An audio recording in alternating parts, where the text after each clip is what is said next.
Hi,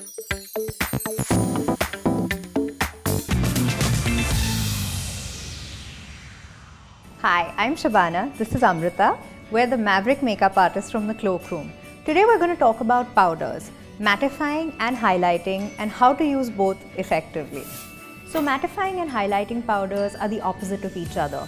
Mattifying powders basically remove shine from your face where you don't want it to be. So basically, if you've got oily skin, you've got a shiny forehead, your T-zone, which is across and down, tends to be a little oily, or you've got some unwanted shine around your mouth and chin area, a mattifying powder will even out your skin tone, and basically mop up all the excess oil on your face. The number one function of mattifying powders really is to set foundation. Now in our video where we discuss foundation, we also discuss setting your foundation, and a mattifying powder is great for that. Most foundations are creamy and liquidy, so it's a wet texture on your face. So if you're planning to layer up the foundation with blush or bronzer, which is really the point of it, you have to set it with a mattifying powder. That's right. Shabana, like you rightly said, highlighting powders are very different from the mattifying powders because they are so opposite to each other. While your mattifying powders will mask most of your features and shiny areas on your face that you don't want to show, the highlighters will show those areas much more.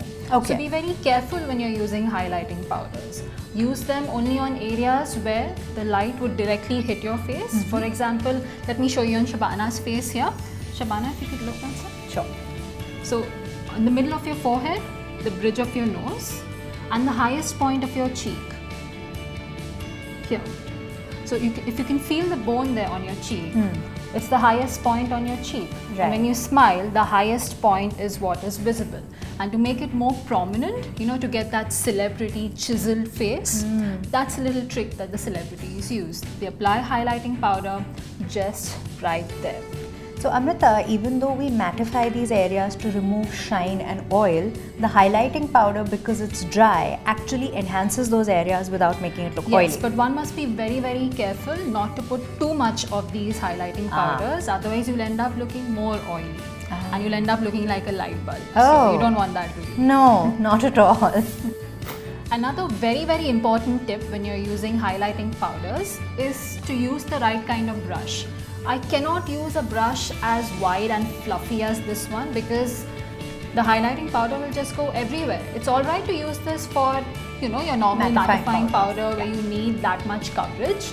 But when you're using a highlighting powder, always go for something much thinner. If you look at the difference, these ones are much, much thinner than this one. You're better off using these brushes because that will control the application. It'll put only that much product and allow you to control how much you need on the face, especially because you're working on smaller areas of the face like the nose, the highest point of your cheeks.